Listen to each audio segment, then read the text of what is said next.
chapter 6.1 talks about exponential functions and gives us this word problem.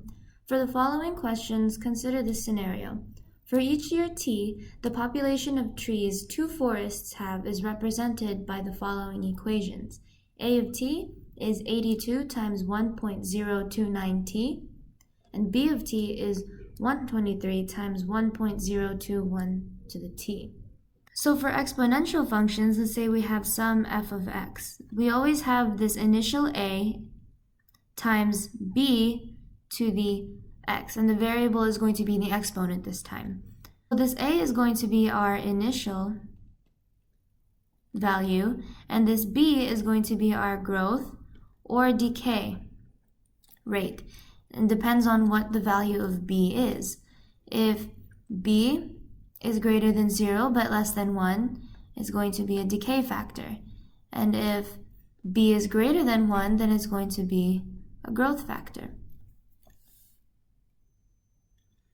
The reason for this is, let's say we have our initial a, and then let's say b is 0.5 to the x. Then as x increases, our y is going to get smaller and smaller, so our graph is going to look like this. And if b is greater than 1, then as x increases, then our function is going to get larger and larger, so it's going to look like that. So part A asks us to identify the percentage rate of growth for each forest.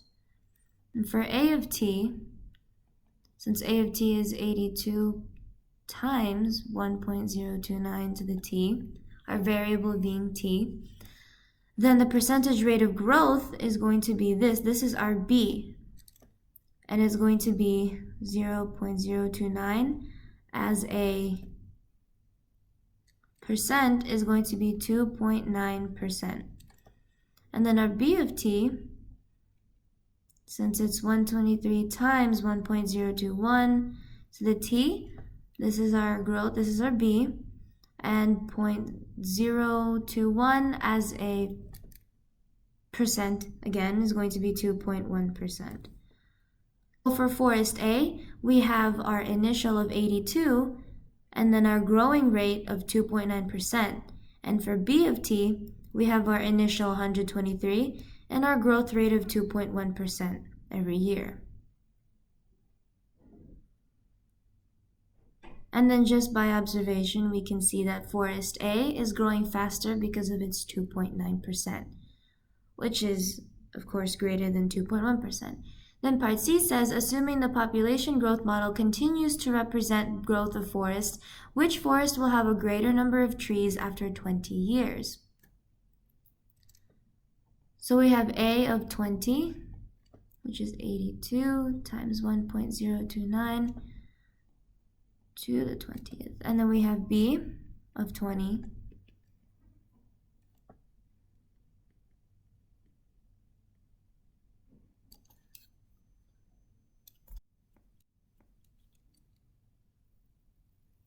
so part C says, assuming the population growth model continues to represent the growth of these forests, which forest will have a greater number of trees after 20 years?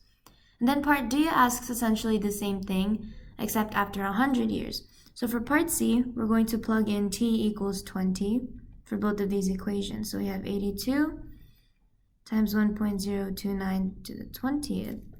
And then for B of 20, we have 123 times 1.021 to the 20th.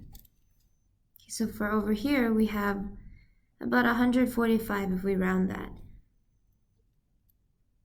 And for forest B, we have about 186 trees. So after 20 years, forest B is still going to have more trees. And then for the next part, we're going to do the same, except we're just going to plug in t equals 100.